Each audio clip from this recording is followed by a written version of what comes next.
पानी का कलर जो होना चाहिए पूरे काले रंग का पानी था, तो आपको हम 3 साल के बाद में इस पानी के कलर को चेंज करके दिखा देंगे। देखिए, आज जो अरविंद केजरीवाल जी, जैसे मैं इलेक्शन में भी कहता था, दिल्ली से हारने के बाद में वो पंजाब भागेंगे। अब क्योंकि वहां पे उनकी सरकार बची है, वो सरकार उनकी बची रहे।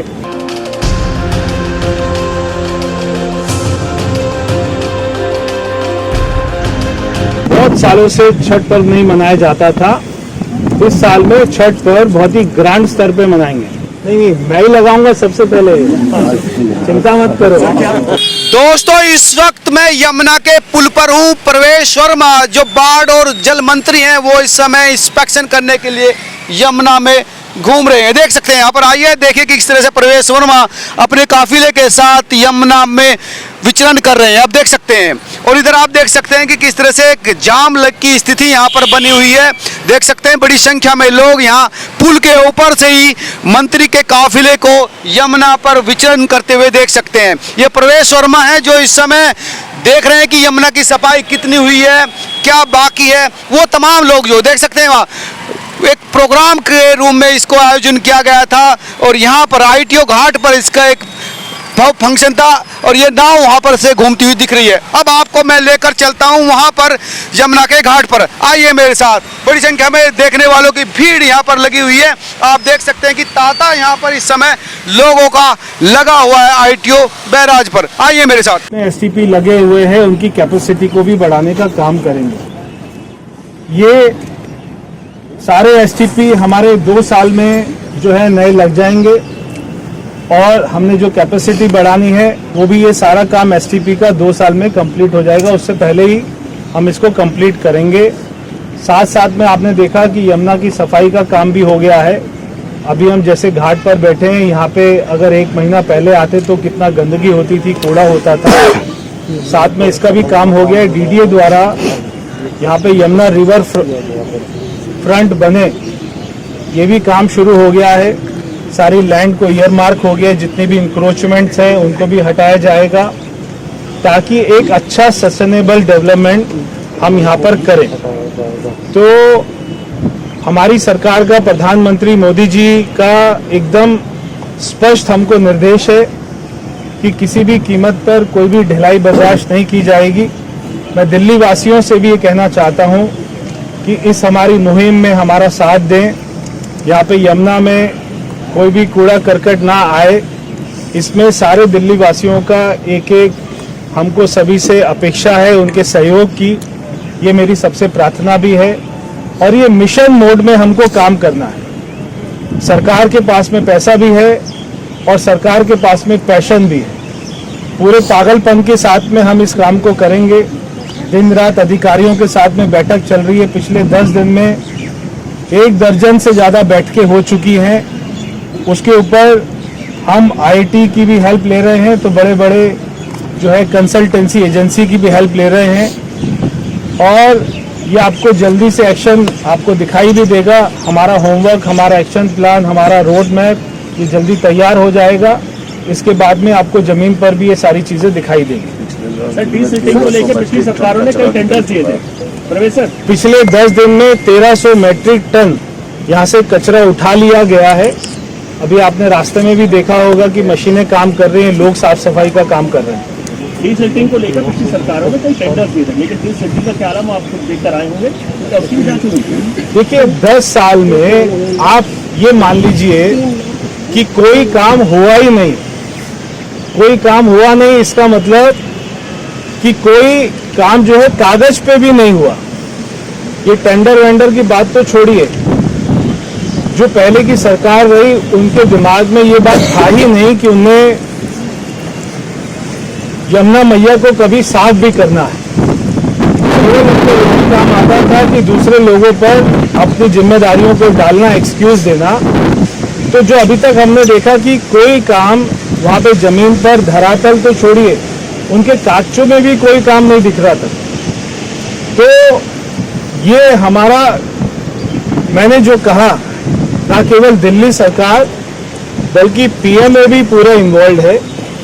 वो भी पूरा अपना चिंता कर रहे हैं और वो लगातार रोज ही कोई ना कोई बैठक इसके ऊपर में चलती रहती है। प्रधानमंत्री खुद मॉनिटर कर रहे हैं।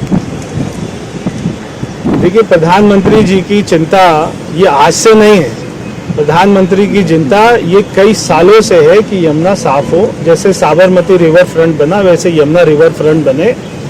तो वो भी आप ये कह सकते हैं कि वो भी इस बात की रोज चिंता कर रहे हैं, मॉनिटरिंग कर रहे हैं कि काम कितना स्पीड से बढ़ रहा है। सर, टूरिज्म के लिए क्या है? अगर ये साफ हो जाता है तो टूरिज्म के लिए बहुत हेल्प होगा, लोग आएंगे घूमेंगे, जैसे और भी जगह है, चाहे बनारस देख लीजिए, चाहे गुजरात देख लीजिए। देखिए, अभी यहाँ पे फेरी चलाने का हमारा प्रपोजल है, अभी उसका MOU भी साइन करेंगे। अभी केवल एक ही स्ट्रेच में फेरी चलाएंगे, लोग आएंगे उसमें फेरी में, वहाँ से एक ही उसका पिकअप पॉइंट होगा, एक ही ड्रॉप पॉइंट होगा। तो वहाँ के लोगों को, दिल्ली के लोगों को थोड़ा सा दिखाएंगे। और वहाँ पे एक जो है फेरी में रेस्टोरेंट भी होगा। तो हमारा पर्पस है कि धीरे धीरे लोगों को आकर्षित करें यमुना की तरफ में, और हर आदमी की इसमें इन्वॉल्वमेंट रहनी चाहिए। बाद में जब इसमें साफ सफाई का काम हमारा तेजी से चालू होगा तो सारे लोगों को भी आग्रह करेंगे कि वो भी आके यहाँ पे कार सेवा करें। परवेश सर क्या जल शक्ति मंत्रालय भी इसमें इन्वॉल्व है? आप लोगों की कोई मीटिंग्स वगैरह, एक्सपर्ट्स वगैरह को रोप इन करने की बात हो रही है। जल शक्ति डिपार्टमेंट और एक्सपर्ट्स का क्या रोल रहेगा सर इसमें? देखिए, एक एक इंच को हमने प्लानिंग में लेकर आना है। जितने STP हैं, CTP हैं, इसमें फ्लड इरिगेशन भी है, तो इसमें जल शक्ति मंत्रालय भी है, इसमें जल बोर्ड भी है, इसमें DDA भी है। इसमें कई मंत्रालय, कई डिपार्टमेंट का आपस में सहयोग रहेगा। इसीलिए डबल इंजन की सरकार की जरूरत थी।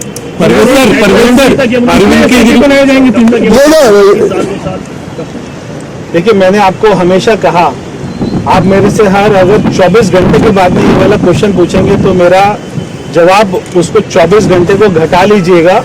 मैंने कहा था 3 साल में, आज आपने देखा कि पानी में कितनी स्मेल थी। आपको लग नहीं रहा होगा कि साफ पानी नहीं था, पानी का कलर जो होना चाहिए पूरे काले रंग का पानी था। तो आपको हम 3 साल के बाद में इस पानी के कलर को चेंज करके दिखा देंगे। नजफगढ़ जो नाला है सर, वो सबसे बड़ा पॉइंट है, उसको कैसे साफ करेंगे? मैंने आपको बताया 18 नाले हैं। हाँ। सबसे बड़ा उसमें नजफगढ़ जो नाला है, उसमें इसमें जो है आता है, वेस्ट आता है, काफी जो है मात्रा में आता है। तो सारे नालों के ऊपर में STP से उसको कवर करेंगे, उसकी कैपेसिटी को बढ़ाएंगे। और ये केवल आज की कैपेसिटी को नहीं देखकर, जो आज हमारा वेस्ट का जनरेशन है उसको नहीं देखकर, ये आने वाले 10 साल 20 साल में कितना वेस्ट का जनरेशन होगा, कितनी हमारी पब्लिक बढ़ जाएगी, कितनी जनसंख्या बढ़ जाएगी, उस हिसाब से STP की संख्या को बढ़ाएंगे। काम किया है। केजरीवाल पंजाब पहुंचे हैं, 23 से ज्यादा गाड़ियों का काफिलों के साथ, 100 से ज्यादा कमांडो के साथ वहां पर पहुंचे हैं अरविंद केजरीवाल उपासना करने के लिए। बुलेट प्रूफ गाड़ियां हैं कॉन्वॉय में। देखिए, अरविंद केजरीवाल को इस बात की चिंता, कभी आपने उसको नहीं देखा होगा 10 साल में यमुना में वो आए होंगे निरीक्षण करने, अधिकारियों के साथ में एक भी मीटिंग उन्होंने करी हो 10 साल में, कोई चिंता नहीं करी। केवल पॉलिटिक्स, पॉलिटिक्स और पॉलिटिक्स। सर, वो वजीराबाद जो जलकुंभ भी है वहाँ पे, वो वजीराबाद के परली तरफ जलकुंभ भी है, उनको भी है प्लान। देखिए, आज जो अरविंद केजरीवाल जी, जैसे मैं इलेक्शन में भी कहता था, दिल्ली से हारने के बाद में वो पंजाब भागेंगे। अब क्योंकि वहाँ पे उनकी सरकार बची है, वो सरकार उनकी बची रहे, और अब वो राज्यसभा से आते हैं या वहाँ के मुख्यमंत्री बनते हैं, या आगे हमें जो है देखना होगा। सर, आप दिल्ली में अपने पैरामीटर फॉलो नहीं कर रही है, लेकिन पड़ोसी राज्य के साथ आपकी क्या कोई बात हुई? क्योंकि हरियाणा को लेकर लगातार आरोप उन्होंने लगाए, दोनों का साहब मोनिया बेच दिया, जहर मिला दिया, तो पड़ोसी राज्य के साथ कोई बात हुई हरियाणा से आपकी? देखिए, जहर तो ये तो आपने फिर उनका बयान सुना होगा, फिर उनको फटकार भी लगी थी, और बिल्कुल सही बात है। इसमें ये जो पानी आता है और जो आगे जाता है, इसमें जितने भी राज्य इन्वॉल्व हैं, सभी राज्यों से बात चल रही है। साथ में मैं आपको ये भी बताना चाहता हूँ, आपने हर साल ये देखते होंगे कि छठ, जो हमारा छठ पर्व आता है, उसमें यहाँ पर बहुत सालों से छठ पर्व नहीं मनाया जाता था। इस साल में छठ पर्व बहुत ही ग्रैंड स्तर पे मनाएंगे। सर, कल GTB अस्पताल CM गई थी, PPE किट्स, कुछ और इक्विपमेंट्स बहुत खराब हालत के अंदर मिले, वो यूज भी नहीं हुए थे। तो ऐसे में सवाल उठ रहे हैं कि संसाधन सरकार के पास थे, लेकिन स्वास्थ्य सेवाओं का लाभ दिल्ली वालों को नहीं मिल पाया। देखिए, जो ये अरविंद केजरीवाल की सरकार रही, इन्होंने कितने पाप किए, कितने घोटाले किए, धीरे धीरे उसकी सारी परतें खुलेंगी। चाहे अस्पताल में जाइए, चाहे स्कूल में जाइए, चाहे यमुना में आइए, जितने भी इन्होंने प्रोजेक्ट्स चलाए मैं आपको लिस्ट दूंगा। एक एक प्रोजेक्ट अगर 100 करोड़ का था तो वो 250 करोड़ की पेमेंट हुई, अगर 800 करोड़ का था तो 2000 करोड़ की पेमेंट हुई। ऐसे कितना हजारों करोड़ का दिल्ली के लोगों का घोटाला हुआ, उनके टैक्स पेयर की चोरी हुई, उनका नुकसान हुआ। और उसके साथ में ना केवल पैसे का नुकसान हुआ बल्कि टाइम का कितना नुकसान हुआ। जिस प्रोजेक्ट को 1 साल में कंप्लीट होना था उसको 3 साल लगे, जिसको 3 साल में होना था उसको 6 साल लगे। अगर कोई सड़क बन रही थी, फ्लाईओवर बन रहा था पंजाबी बाग का, तो वो 3-3 साल तक, 4-4 साल तक बनता गया, 5-5 साल तक बनता गया, मगर वो कंप्लीट नहीं हुआ और उसकी कॉस्ट भी ट्रिपल हो गई, 4 टाइम्स हो गई। तो यानी कि टाइमलाइन भी इतनी एक्सटेंड हुई और इतना पैसा भी लगा, तो दिल्ली के लोगों को इतना नुकसान उसमें हुआ। सर यमुना में सर कितने एसटीपी प्लांट लगाएंगे अभी आप नहीं कर रहे हैं 3 साल में? इसको कब तक ठीक कर लेंगे तो उसके बाद यमुना 70% तक साफ हो जाएगी। सॉरी सर, कई सारी एसटीपी ऐसी हैं जो बेसिकली पैरामीटर जिनको रिफर्बिशमेंट की जरूरत है। बिल्कुल ज्यादा गंदगी बिल्कुल, मैंने कहा कि जो एसटीपी की कैपेसिटी है उसको भी इंक्रीज करना है और उसका जो क्वालिटी है, जो उसमें से आउटपुट निकल रहा है ट्रीटमेंट होने के बाद में वाटर, उसको भी हमको क्लीन करना है। तो ये दोनों क्वालिटी और क्वांटिटी, ये दोनों की तरफ में हमें जो है हम लोग ध्यान देंगे। अरविंद केजरीवाल कह रहे थे कि मशीनें तो 3 महीने से काम कर रही थी वाले यमुना नदी के अंदर अगले 5 साल में भी नहीं, मैं ही लगाऊंगा सबसे पहले, चिंता मत करो। मरम्मत